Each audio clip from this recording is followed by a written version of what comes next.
the people right at the top very often don't have the support that they used to have, and a lot of them are starting their day and finishing their day with an hour and a half of emails.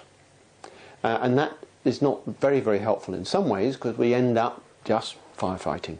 In other words, we think, we decide, and then we act.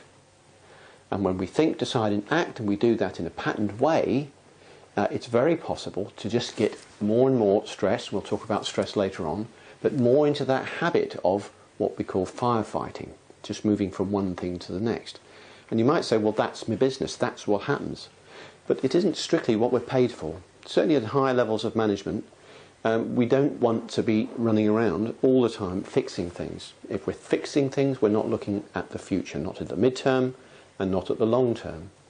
Now, the problem with starting the day with firefighting is that we tend to get hyped up and we tend to get excited by it, and we get sucked into this cycle of think, decide, action, and it doesn't really let go. So how can we change that? Well, one of the ways of changing it, not the only way of changing it, one of the ways of changing it is to think about changing the start of the day. So for example, on most days I won't touch my email till later on in the morning. I'll spend the first part of the day deciding what's important from a logical, purely logical point of view, what's most important. So there's some, if you like, some day strategic thought. And I might do something that's more long-term, in the mid and long-term strategic thought and planning, and make some notes, which I can come back to later. Then I might do the think, decide, action stuff. And with a bit of luck, because I started my brain in that sense of thinking strategically about the day, I might be able to go back to that later on in the day.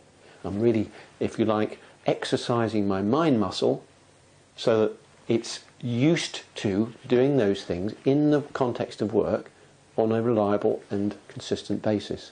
So eventually it just becomes a habit. So if you're running around a lot, if you start your day with an hour and a half of emails, it's the last thing that you're doing in the evening is putting the kids to bed or something, and then spending an hour and a half with looking at your emails, then this might help you. There's another way, of course, of looking at fixing an issue of firefighting that really does infect your day, to the extent that at the end of the week you see, well, you know, it's been busy and I've got a lot done, but actually have I moved forward? Are there things that I wanted to think about and develop that I actually didn't do, I never got round to?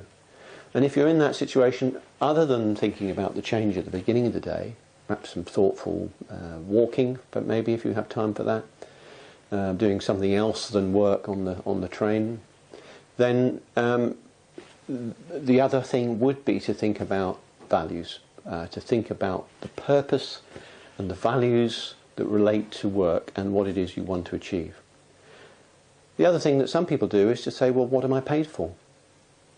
Almost anyone can firefight, almost anyone can fix things, unless you're very, very technical. Most people who are managers can fix things. You don't have to be in your particular shoes to do it. So what can you do differently? I mean, you think about what is important about what you do. Why are you really paid? What is it that you really bring to your work that's important? And I think when we do that, we find that although the firefighting has a place, it should not dominate what we do in the context of work. If we do the firefighting and that's all we do, we're not really taking care of ourselves for tomorrow, and worse than that, we're not taking care of our team, and we're not taking care of our organisation.